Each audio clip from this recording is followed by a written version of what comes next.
Welcome back, everybody. It is Sunday Night Teacher Talk. And for some of you, look, I would imagine the people that are on summer break are not on here with us right now.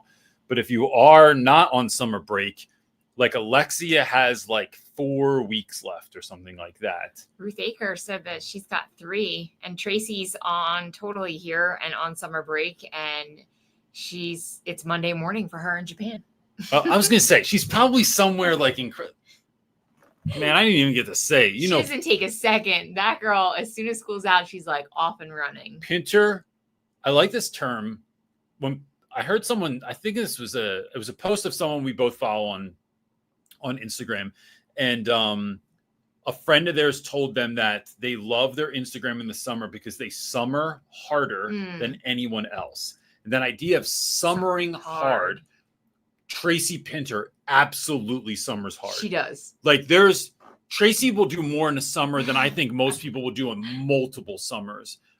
Yeah, I think she's Robin Banks during the school year, something like that. She's a good She's on the free and reduced lunch program and she's saving those dollars. So with that, look, if you're finishing up the school year, if you just finished the summer or the school year, I'd love to get into any of that stuff today because it is a time of year where you're either, I think it's a mix, right? We see on our end, right, from where we sit in the emails and DMs we get and stuff, especially after yesterday's YouTube video, it is a mix of folks that are just trying to wait it out, get through the last few weeks of school. And then there's other folks that are doing like that just got hired. This next year is going to be their first year. And so they're looking for all of that. And even in the comments, I think we saw yesterday. So I put out a video on YouTube yesterday that was about my return to the classroom, and which has been really fun. It got a ton of good comments. There's like 3 people on there. They're like, sometimes we get comments of folks. I'm like, why did you watch the video then, bro? Like, if you hate school, if you got burned out in 1988. Yeah, we had somebody that was, no, I thought it was like 1998, or was it 88? Like 88's when all the OGs talk about the good old days, it's like that late 80s, early 90s vibe, right? But regardless, the guy was just like, I'm a burned out curmudgeon teacher, and then said some crappy comment. And it's like, why are you even watching this video if you don't like teaching or education? Because what was high tech like so in that time? I think it was like Oregon Trail. And we had electric typewriters for keyboarding class. Electric typewriter. We didn't have to do it. Wasn't. I don't even know what the difference was, bro. But I remember here's fun nonsensical information that no one needs to know. Miss Leadbeater was the think she got made fun of for her name. No, probably because it sounded violent. Her whole name just sounded like violence. But Miss Leadbeater taught our keyboarding class at Haddon Heights Middle School in Jersey. And so it's been interesting. Fun bit of information I haven't shared yet is I did get to go to my classroom. What we go on Friday? I think so. I think, real quick on Friday. Got to take measurements, got to take pictures. It started planning. Fun. I'm very excited. We have huge ideas for this classroom. But one of the things I really was missing was you start to almost take for granted. I had all those windows in my last classroom. Yes. There's not a single window. No in this windows. Room. The ceilings are probably 10 feet tall, where my old ceilings were probably closer to 18 feet, I think. Maybe it was 13 feet. Anyway, they were super high with those big windows. And now it's like this box with fluorescent lights. I love it because I feel like that is what most people have in their classrooms. That's the more average classroom. But I think it's below average, right? Like it's not even. Maybe we've seen fantastic classrooms. Most folks have a window though. Do they? Yeah. I don't know. Let us know. Let us know in the chat. Do you have a window? I'm going with no. I think most teachers have a window. And you're gonna use the vibe board in there, and then we'll just put like an outside. So my idea is, if we get a new TV for the bedroom, because we have the worst TV in our bed, like the worst television. It turns on. Eventually.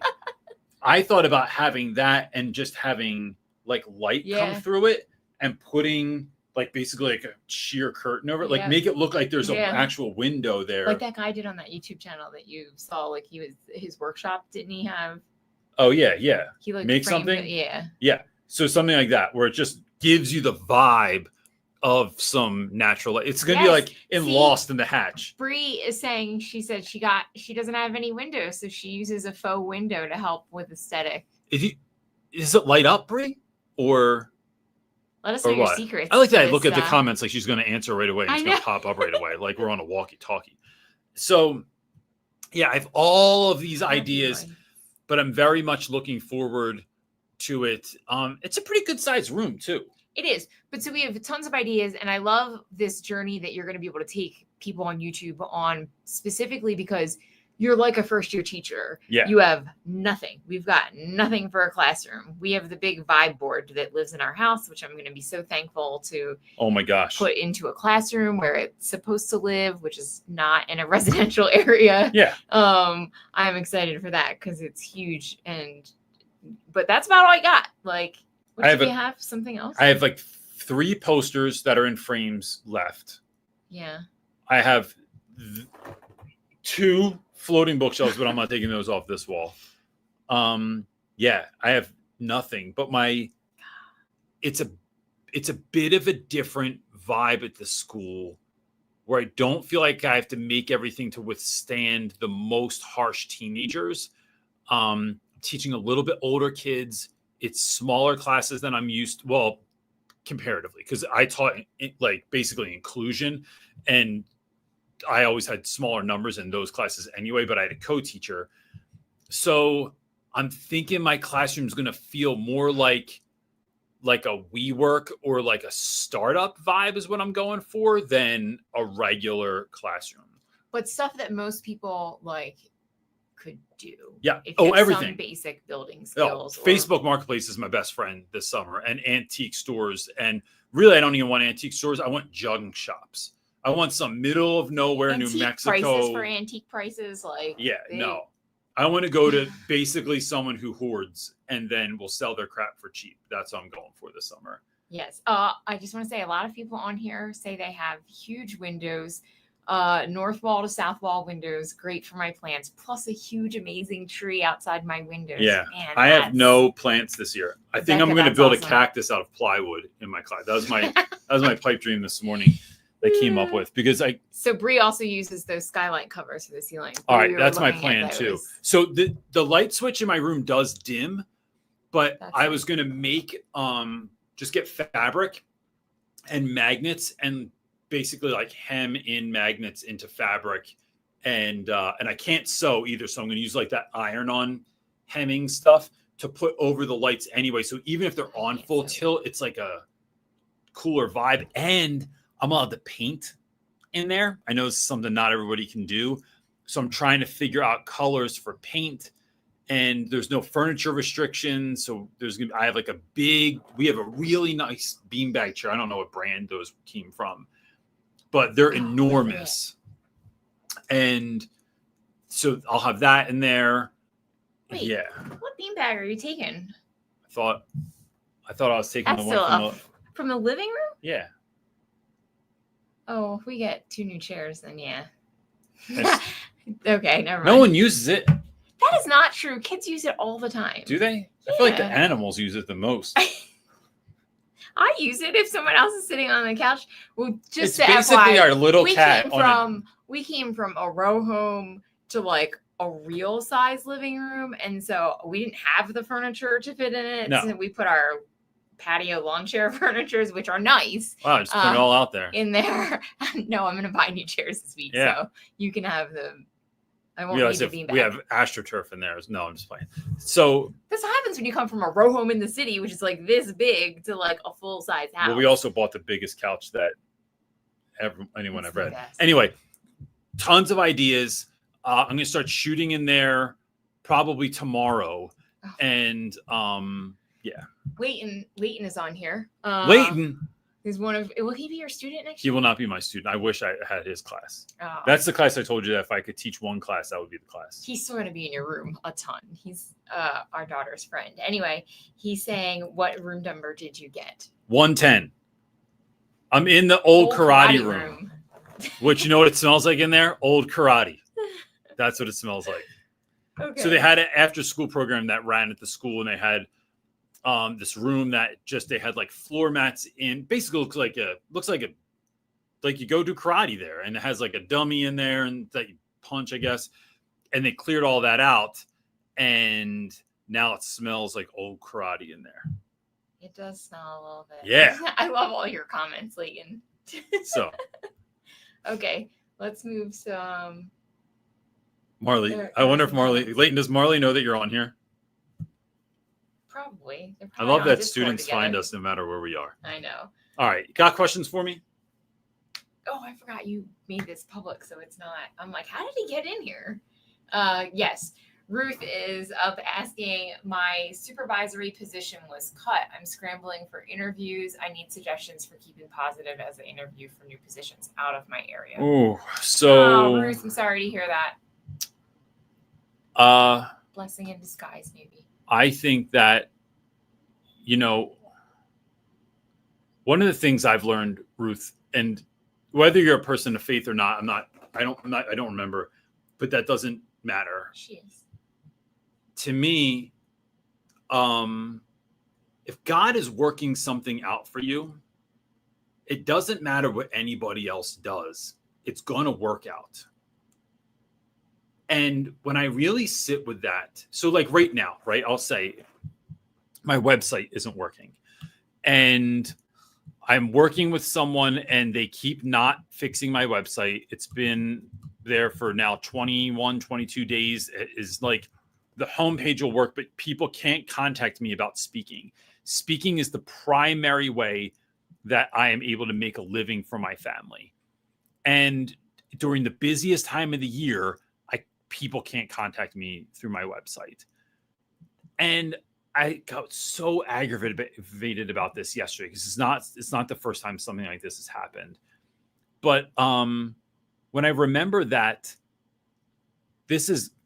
God's going to work it out for my good, that if God is for me, who could be against me? And if I really sit in that promise, only the best thing is going to come. And I'll tell you this, Ruth, like, it's always surprising to me when something doesn't work out because something else is bound to come along. And so when we left Philadelphia, or every time I've moved schools, I've just immediately found the kids that I knew, I'm here for this.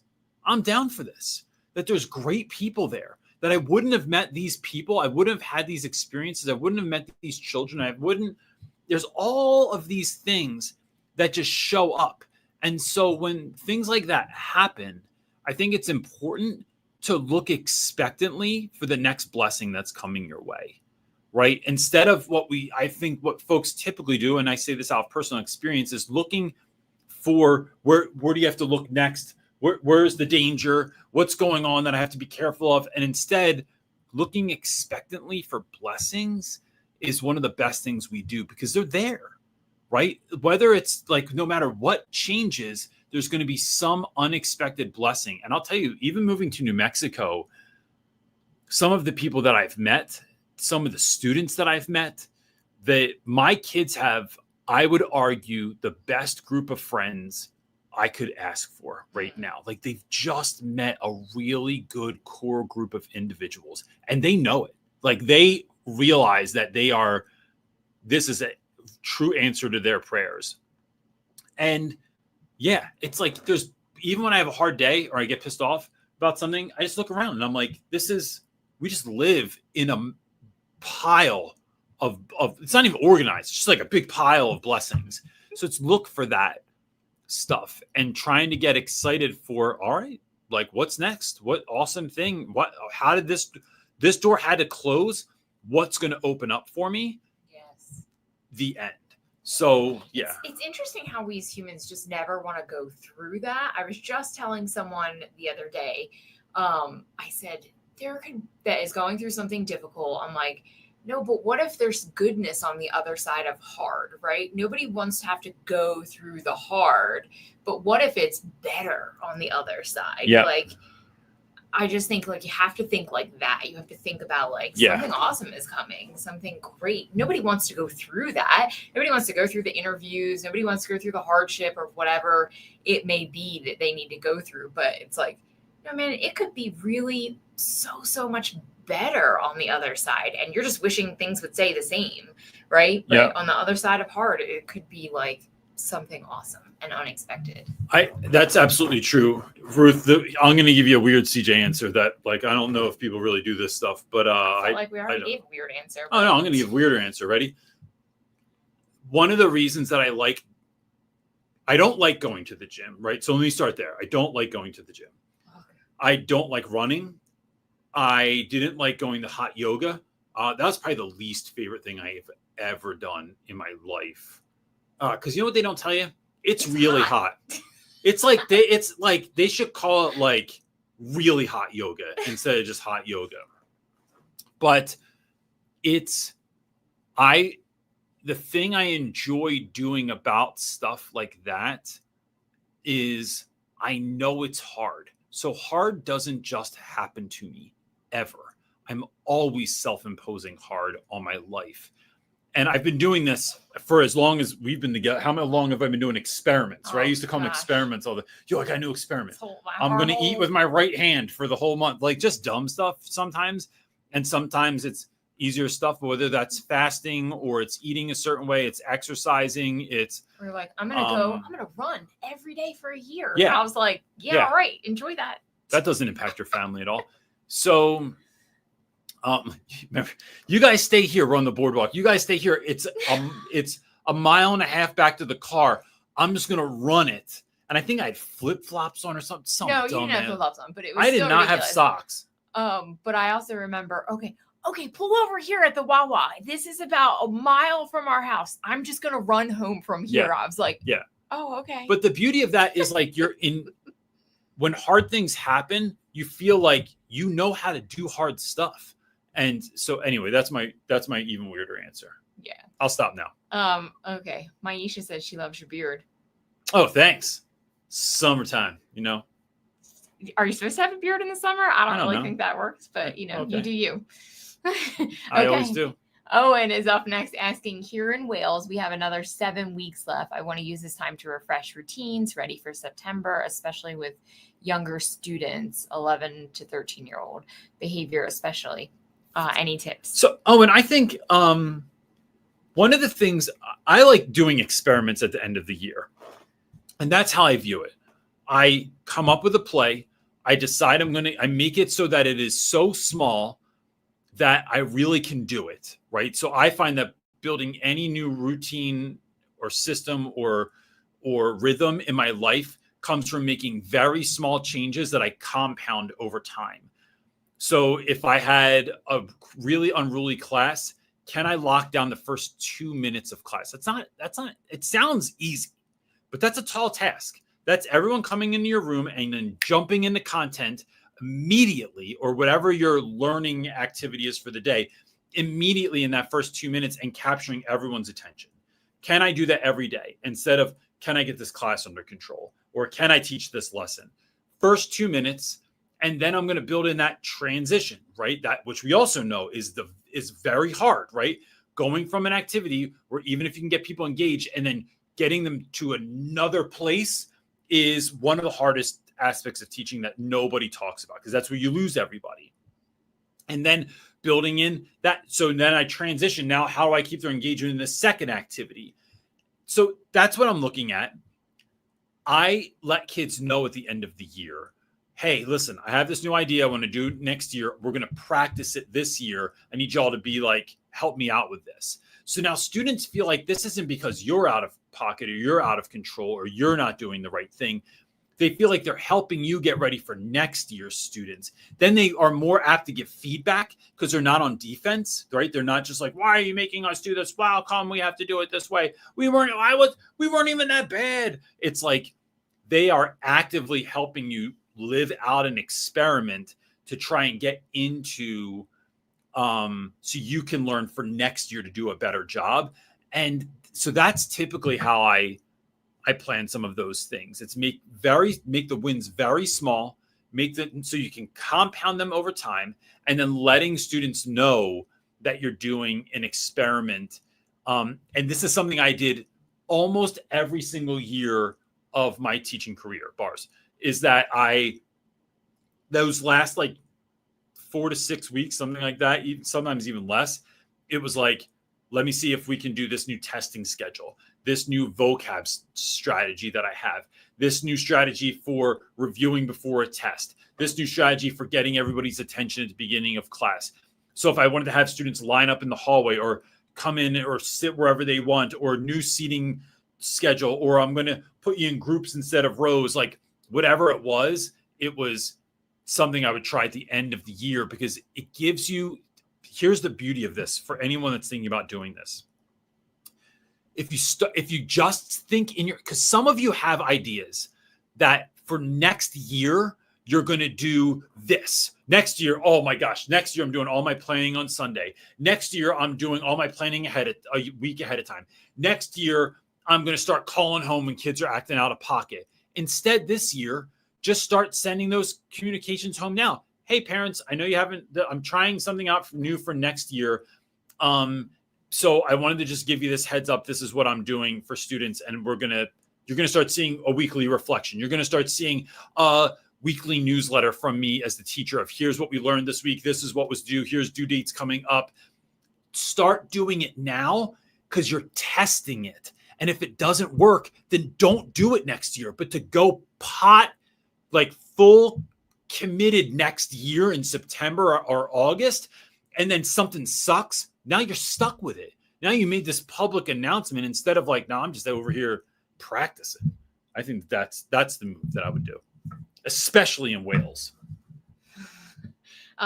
Chris Carson said no windows in their entire whole school. Bro, I hope y'all taking some. That was Camden. I hope you're taking some vitamin D. Remember? Because you need it. Camden, I would go into my room in Camden, New Jersey. The whole it was school, old. Upstairs, I had that little window that looked like I was even still in a jail cell. But I would go in. It was an old brake shoe factory. No one had any windows. Not even the lunchroom. Because I would go into school. I was a different level of pale that year. I would go in when it was still dark because I would get there so early, and I would leave when it was dark. Yeah. I remember months there with no sun. I was like, we live in Alaska right now. This is what we do. This is like silos. I'm just like, we're just living down here in like this.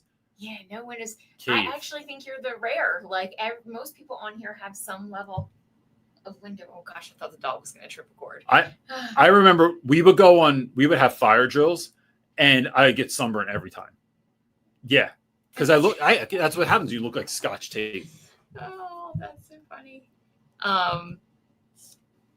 Let me look for a question. Cool. So listen, while she's doing that, if you need, we are actively doing this, gang. We're building out resources. If you go to shop your class off. Shop your class off. No. Shop your class. You can go shop your class off at teacherclassoff.com. Yes, you can. We started uploading. What am I talking about? Resources. I have 2 resources on there for end of the year, right? But they're good. Like I am very excited about them. Over the summer, we're going to start building that out, having more merch on there, having more pennants on there, especially because I need to build. I have to make. I'm literally my motivation to make new pennants is to put stuff in my own classroom, and then it's your motivation to make anything. Yeah. So next year, every lesson I do, my plan is to put that resource out on our store.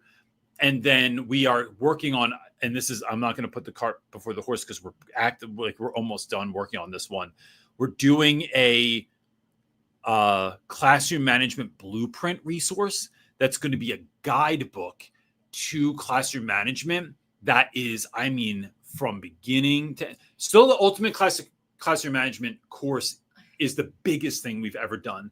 But in terms of it turning into video training, yeah. This one I thought because I'm the one who like puts them together.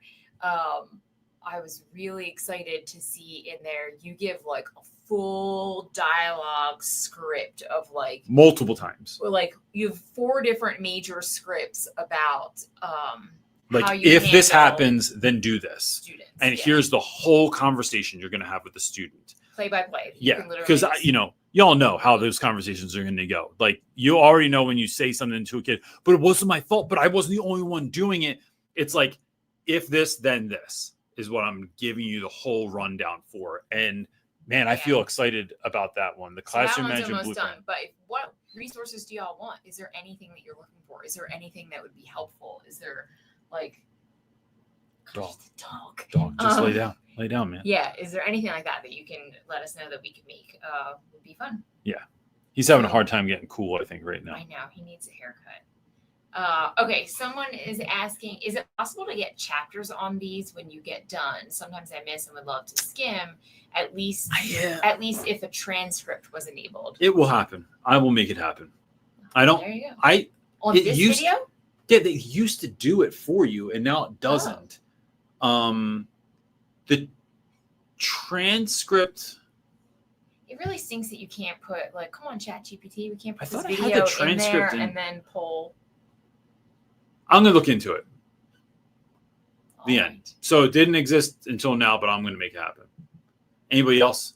What else do you need, folks? What else do you need? I'm going to make it happen. That's what I'm saying. You got another one for me? Oh, yeah. Rebecca, well, this isn't a question, but she said she heard a teacher warn that beanbag chairs flatten and explode. I bought a throne chair on Facebook Marketplace. Still not sure how to use it, but yay. That sounds fun. You know what? Beanbags are like old school beanbags. Like I grew up that have those like little foam balls that are like super, super tiny. I feel what are they? Wait, what are they? Super, super tiny. Okay. That they flatten and can explode and be a giant mess. Or you can even like, back in my day when I was a kid, you could open the zipper and like, then they could puff out. Like they were dangerous. This one that we have is, because I bought it for our own house, it's like foam. No, is it? I thought it was like down or something. No, it's like pieces of foam that are in there, so it never flattens. And it actually, you can take it out and make it into a bed, like take the cover off and make it into a bed. Which is incredibly comfortable, by the way. Yeah, so it's really, really comfortable and will never ever go flat, which is awesome. Because you can just like fluff it up again, like you just like toss it around like you're kneading it. Yeah. And it goes back into like this giant ball shape. I had one time. Expensive, but the best. Joel Witter bought one for our classroom, and James Powell, there was a kid on the football team. He was a whole 2 grown men. He was the size of a professional football player, and he used to sit in it, and it was just the saddest thing at the end of the year. That I feel like that is like on the cheaper side of beanbags, like that's the common narrative, but this one was not. He still sat on it, even when it was all sad and. I've sat on many flat beanbags for a very long time where you're like almost down to the floor. Yeah. Like you're just sitting on what? On the floor. Like a remnant, like a popped balloon. Yes. Okay. Austin is asking, I have taught 9th grade my entire short career, but I will be teaching 10th and 11th next year. How do you approach older students differently? I know there can be a big maturity difference. In my experience, there is a big maturity difference. I love this question because your whole career has been 9th grade. 9th grade. And now you're going to 10th and 11th. So you're identical to Austin here. In my experience, 9th grade is the end of weird, which is why I have liked 9th grade. I like tapping into that silliness, which is why Leighton, who was on here and is the farming the plains. I thought Leighton likes to farm. I guess he changed it. So his class is wonderfully strange. And they're like a bunch of weird. It's like the Goonies in there, and I really like their group. In my experience, 10th grade starts the maturity. 11th grade starts the we're a little bit too cool for anything, and 12th grade is why am I still here? So I'm teaching 10th and 11th next year too.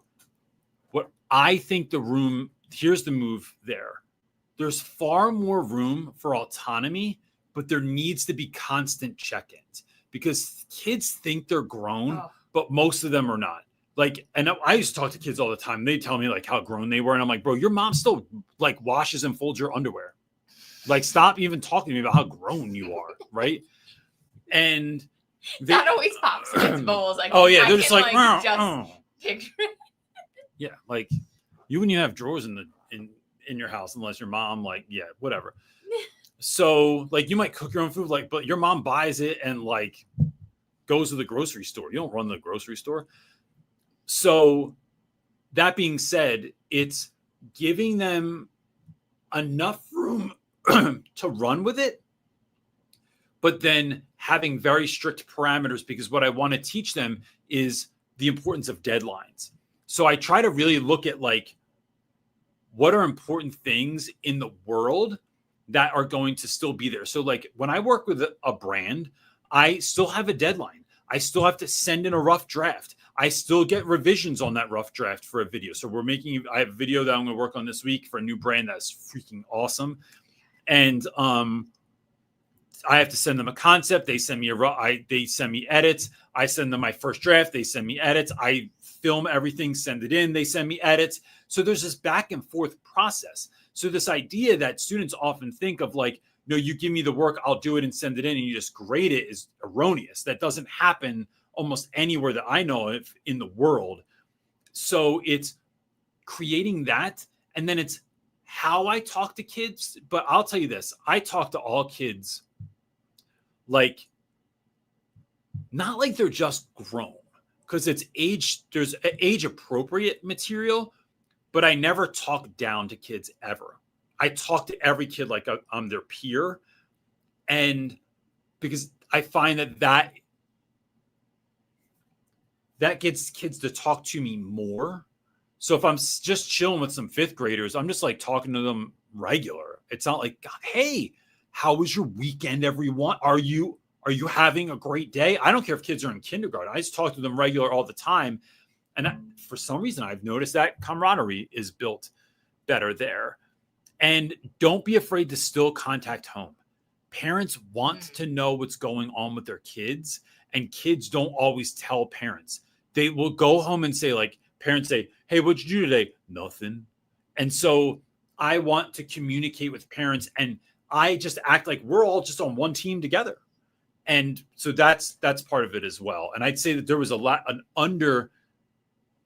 of communication with some of our kids' teachers last year, and no fault of their own. I know I did that for years. Yeah. But now that I have kids that are at an age where my kids are much more mature, but they still forget stuff all the time. Oh my gosh. They still don't turn things in. They still forgot how to do something, or they didn't do it. It's due. Yeah. I didn't know all of that was due. I thought part of it. Wait, what? That was due today? I didn't know that. And it's like, so teaching kids. The other thing is teaching kids how to be responsible, teaching them how to use a Google Calendar, how to check it every day, how to check their email, how to answer email in an appropriate way. It's like helping them to get ready, because what they're doing is getting ready for either college or a job outside of high school. And all of those things are important, bro. If you can't run your Google Calendar, good luck being successful. If you can't operate Notion or Trello or something like that, like you're going to get a job somewhere and they're going to say, yo, y'all, we're on Slack. You don't know how to use Slack? Like, just even email. Yo, how many kids I emailed last year when I was subbing? And like, I couldn't get anyone to answer an email. They just don't check. They're like, oh yeah, I just don't do it. There's no way that flies anymore. So, and these were like 11th and 12th grade students. Like, my bad. They wouldn't even check their email. It's like, I love when kids say that. You really have to know how to check your email. Everybody has to, like, that's part of the thing. Yeah. All right. What you got? All right. KR is asking, I'd love to hear more about your subbing time. You said in a video that within a week you were getting comments. Yes. So what did you do different from the average sub? I think one, I'm not there to just keep the peace. I go in, so I subbed all last year. I'm just going to say, CJ had a very hard time, like, realizing that, like, you are, like, kind of, like, part of it. There to, like, just manage a classroom, right? You're a natural born teacher. So if the lesson plan wasn't enough or thorough, or it cut short, that aggravated you. In a way that I think, because you just want to teach and use the whole classroom. If you were I'm going to use this loosely because I don't want to talk myself up too much, right? But if you were a master chef and you went over someone's house for dinner and you saw that the way they were cutting something wasn't the best, seasoning something wasn't the best, there was this little trick they could do to get that lemon zest just right, like it would irk you, similar to how, like, if I go to a church and the drummer's not very good. I grew up playing drums. I love playing drums. It makes me crazy because I'm like, bro, what are you doing over there? This is a reggae song and you're playing heavy metal. And so it's similarly, as a sub, a lot of times you're given an assignment that gets given to students and then you're supposed to basically babysit. And I tried to do that and just like run the play. But what I find is that I'm still in the hallway between classes. I can't help myself. Even when I don't know kids, I just find kids to talk to. I just find things to say to kids. So you're just in the hallway. So now kids get to know who you are. They're interacting with you. You do that a series of days in a row. Everybody starts coming over to talk to you, asking you questions. Then you come in the class, and instead of doing things like, so I didn't try to like ever go, I'm like, I want to respect teachers, but if they had kids like, hey, have the kids read these 20 pages today and then answer questions. And then I find that 5 minutes in, no one's really reading and they're just screwing around their computers or doing something else. I don't have any leverage to like, for discipline. I don't do their grades. I'm not going to call their parents or something like that. So instead, what I did was start creating like reading circles. So now we're all reading together and we're answering questions that are interesting. Maybe we're doing their study guide together. Maybe we're doing a little bit more thought provoking.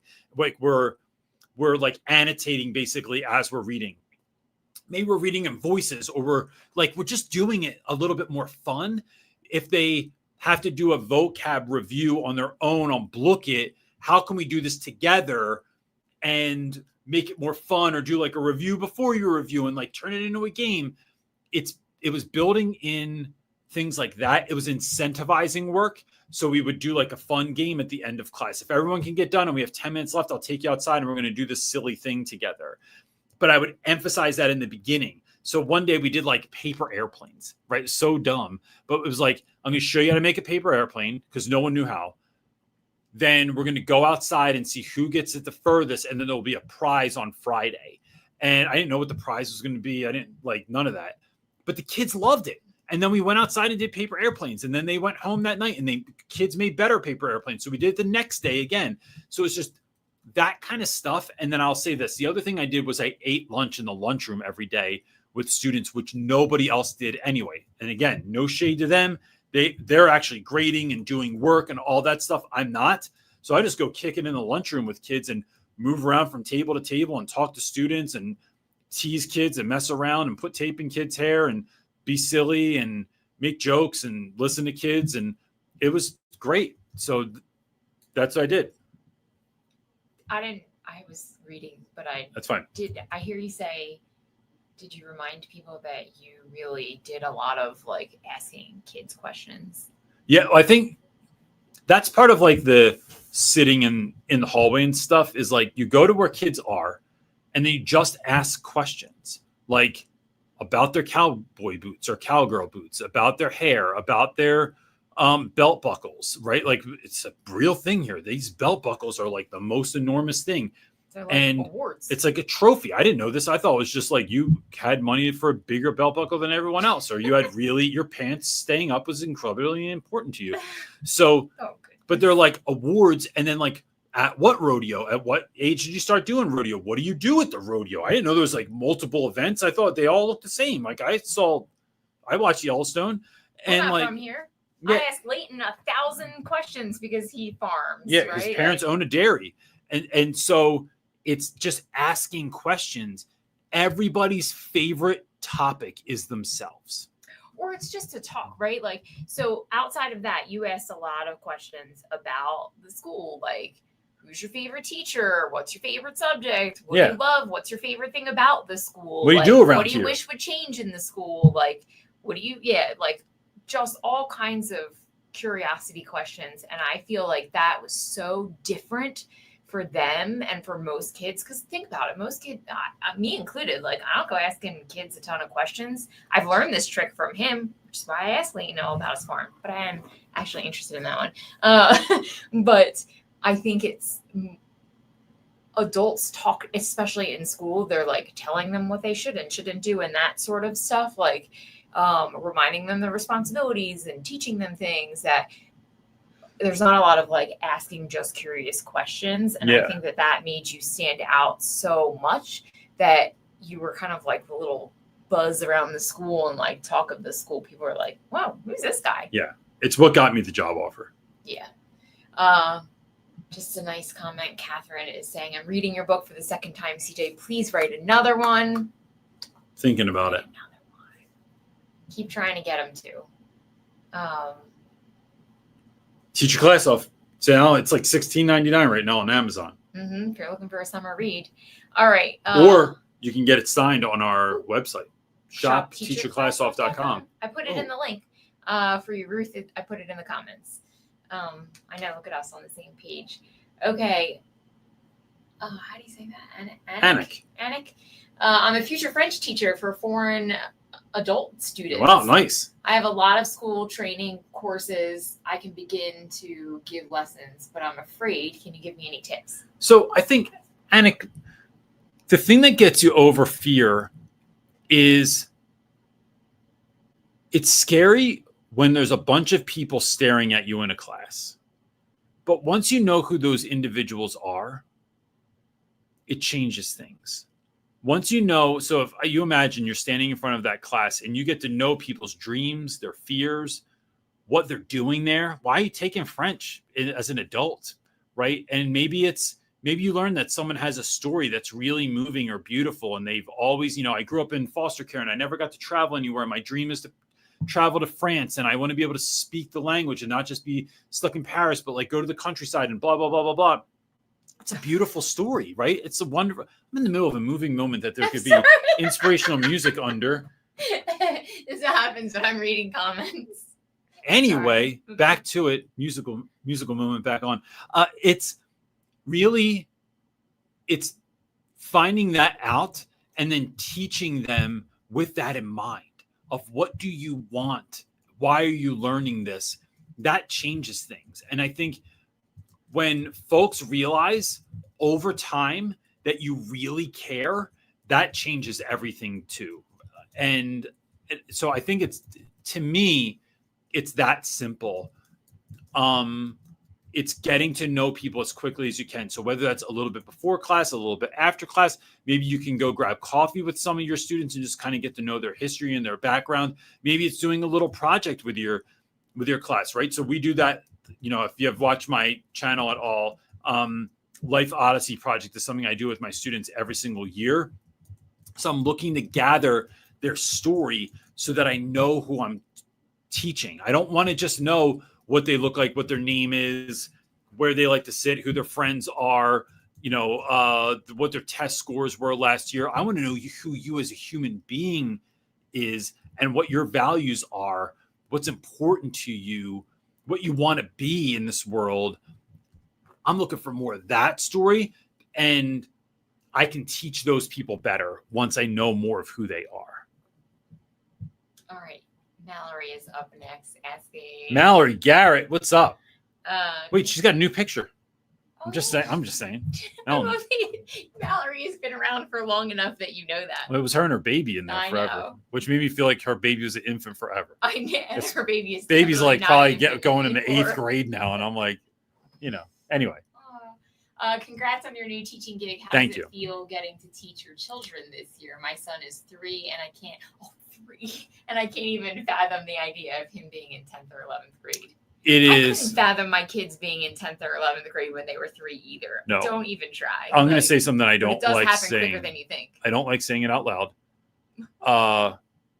My son will be 18 this summer, and that is bonkers to me. He has almost a real mustache now. He's been rocking this mustache for a very long time. I would say it's a real mustache. It's realish. He has a realish mustache. And I think one of the things I kind of mentioned this in the video, my kids have grown up with the legend of who their dad is in the classroom. My kids don't get to meet the kids that didn't like me. They're like no one that didn't like me was going to come over to Brody or Marley and say your dad sucks. But they know all the kids. Might get some of those next year. I'm sure there's going to be someone that doesn't like you. But that's not happened so far. Yeah. Is what I'm saying. Yeah. To me, they've met only the students that are always in my room. The kids that tell them that their dad is awesome. The kids that call back. The kids that come over. The kids that show up for things. They know the phone calls I'm doing with the DJ Dirty Kevs and the Rominas and the Nasirs and the Donovans. Like they know all these folks. They've heard stories about the things I've done in school. They've come in and seen my classroom. They've heard how a lesson went today. They don't know that every day is learning and there's a grind in some of that. That not everything is like, I'm not just like juggling, candy bars every day and blowing bubbles. There's actual learning. I think for our kids personally, like, because they've had such a different kind of like educational journey and we homeschooled for they weren't a part of the COVID time in school. Like we homeschooled for so long that they love school. Like I don't know too many kids that like lamented the end of the year. Mine have. There hasn't been a moment that they're like, CJ went up to the school to go see his classroom the other day and they were like so glad to be back in school. They were like, oh, school, we miss you. And I'm like, it's only been a week. Like, how are you not lamenting? So they really love school. They also love learning and they really love being engaged. And when that doesn't happen in some of their current classes, I think they're really looking for and engaged, meaning like they know who dad is. They know how he teaches. They also know our business is in education. And so we know a lot of stellar teachers. And so they get to see another side of when we hear like y'all that show up every week that are wanting to be the best teachers that you can be. Like that's their experience and they want those type of teachers also. So I don't think it will be any issue teaching our own kids. I don't. I think they're a beautiful case because they're still like sponges that like want to be fed, want to learn, want to like be engaged and have critical thinking and that's also. But can dad move the room? Like I no doubt think they're gonna get down with it. Can dad move the room like I heard he can? That's what I'm interested. Yeah, I don't think that's a problem, which is so funny. Okay. I think they're going to see all of that. They already have. Just even you being you within the school for like your short amount of time that you subbed and how much kids like just naturally gravitate to you, how you like, I don't know, you weren't even there a full week and some kid for homecoming they had a questionnaire that a child had to fill out and one of the questions on a few of the students' questionnaire was, who's your favorite teacher? And someone put Mr. Reynolds, which was crazy because he was a sub like twice. I just think that you underestimate your giftedness or sometimes you just downplay your giftedness. And I get to see it outside of you that I think, I think it's going to be all that they ever thought it would be. They're going to be fine. They're going to love it. Somebody commented on a video, I made this, I don't know where they heard this, that I was coming back, but they said they taught their kids for 2 years and it was the best they ever did because their kids were in the class. Like they felt like I got to bring it and it helped them level up their game. My hope is that that's that. So like, for instance, and I hope my kids aren't listening to this because I don't want them to know about it, but the brief Lean's of it on here. Is he was. No, he's still on here. All right. So my first day activity, all I'll say is on the first day of school, the students will not be allowed in my classroom. There's going to be, and it's going to be blocked off so you can't even see them. I don't want them to see the magic that we're going to create in there. And they're going to have to do a series. There's going to be like huge all over the school activity that you have to complete to gain access to my classroom, and then I'll jump into my spiel for the first day. So I want it to even be that much different than what everybody else is doing. And so even that, I think our kids are going to show up to class and be like, wait, what? Like, why can't we just come in? And it's like, because you have to gain entrance. This is going to be like Willy Wonka. Like, you got to have a golden ticket, bro, to get up in this classroom. And so even with that stuff, I'm looking to do. Layton's on here now. He said he doesn't think you're going to have many haters. And he said, yeah. Brody can't stand when people don't like me. It hurts his heart. He's just like, wait, a kid didn't like you? Like, why not? And I'm like, I appreciate that, man. Okay. Macaroni Magpie is up next asking, do you have any tips for that parent communication? That's a real weakness of mine. So I do, I have to systematize it. It's not every so often, or like whenever I feel like it. It's not a strong suit for you. No, but it became so. Yeah, absolutely. I don't do phone calls unless I'm asked. I always do email communication, because email can be used as documentation because it's written. So I do a parent intake at the beginning of the year where I ask 3 questions, which I think actually this year I'm going to try and do home visits before the beginning of the school year to get to know home actually. Visits, I think you're crazy. I'm going to try and do it. I'm going to try and do it for every single kid. So it is asking 3 questions at the beginning of the year. What's your kids? What do I need to know about your student that I'm not going to learn from an IEP or a 504 or a regular parent intake form like that the school does? 1. Second question, what was your student's favorite class ever and why? I'm looking for intel as to why they like the class, why they like the teacher, what kind of learner they are, that sort of thing. And third, what was your student's least favorite class or subject of all time? Not looking for least favorite teacher, because that just starts gossip, but least favorite as well, and why. I'm looking to create partners and not just have my first outreach be some sort of like, just like a nice email or your kid got in trouble email. And then every Friday I have students do a weekly reflection. So students fill out a form. It could be online. It could be something that is available. Like they just do on paper. If they're not passing my class that week with their current grade, they have to have all the assignments that they're missing listed on there. It's one of the things they have to have on there. They have to then take that home. And if you're failing the class, your parent has to sign it and has to be returned on Monday. So it's little things like that help. I think one of the other things I want to do this year is a newsletter for parents of like, here's a basic breakdown of everything that took place in class and everything that's coming up.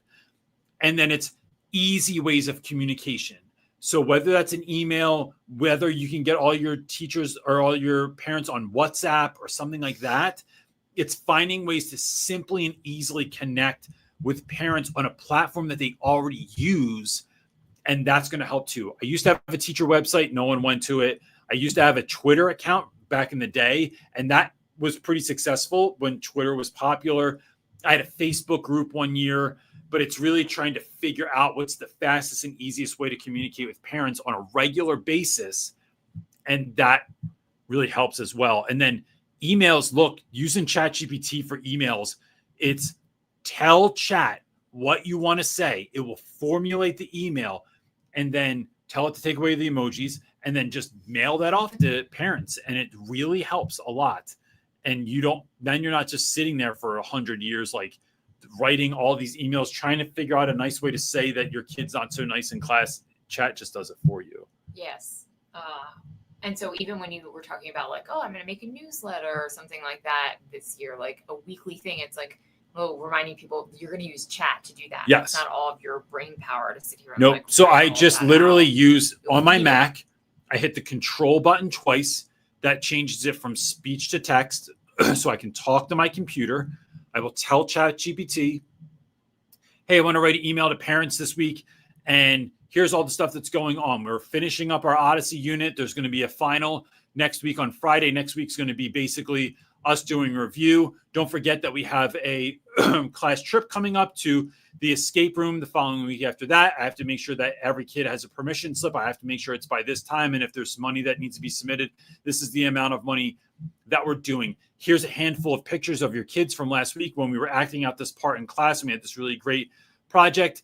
If you need anything from me going forward, just here's how you can contact me. And remember, I update grades every single Friday, so you have it. So and I tell chat, make this into very simple bullet points, and bold anything that is important, dates, phrases, topics, so that they stand out to parents who might not want to read through it, but will look at it at a glance. Create something very short and sweet for me like this. Bam. In 10 seconds, I have it. I email it out using Flowdesk or using, just a list of contacts I already have in my Gmail, and it's done. It literally takes me less than 5 minutes a week to formulate something like that, input it, and blast that out to every single parent and student. So my newsletter will go out to parents and students and school leadership. I want everybody on the same page so they know what's going down. And you could just as easily have your grade level do this. If anyone wants something put in on Friday, we're sending it out. It has to be to me by end of the day, Thursday. And then I copy and paste all their different things in there. I tell chat what we're creating. Chat creates it, and I send it out. It's done in 10 seconds. Macaroni Magpie said she used Remind before for students, but never for parent communication. Remind is the one that goes to your phone, right? Like a text? Yes. Yeah. As a parent, I'm going to say I love Remind or anything that comes to my phone as a text.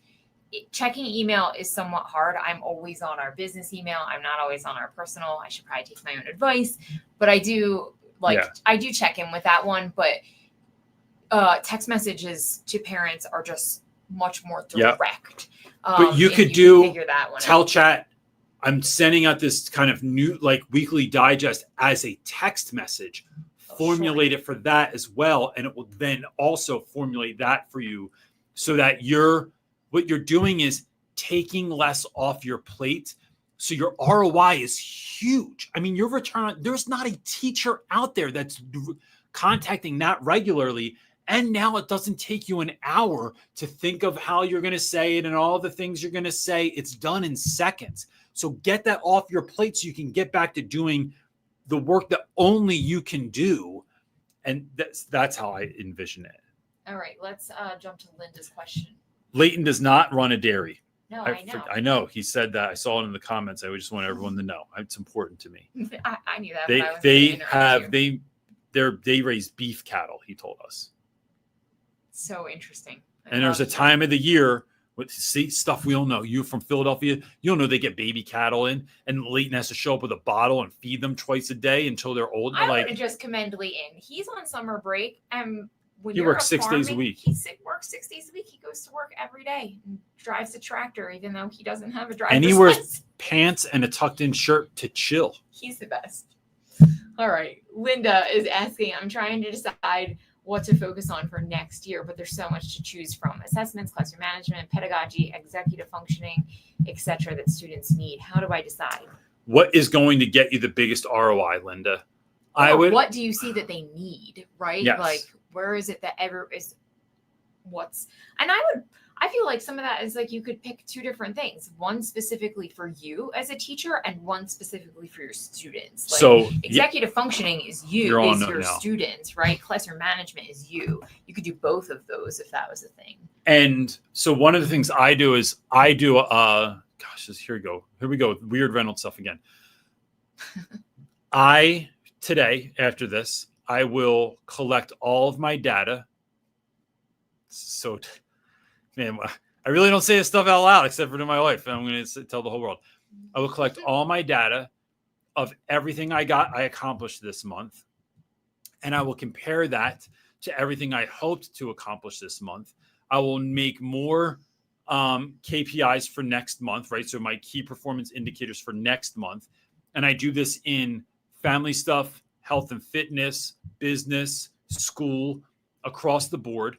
And then I make goals for myself. So if I'm going into next year and I'm you, I might be thinking, hey, if I'm struggling with classroom management, how can I get on top of that? So maybe you do get the classroom management blueprint or our workshop that we did, or you buy someone's book that's excellent at classroom management, right? This is one of the things I'm going to do to move that needle in the right direction. In September, here's how I'm going to implement some of those things, right? I'm going to make them very simple. I'm going to make them very doable. As long as I'm consistent, I will probably see a shift.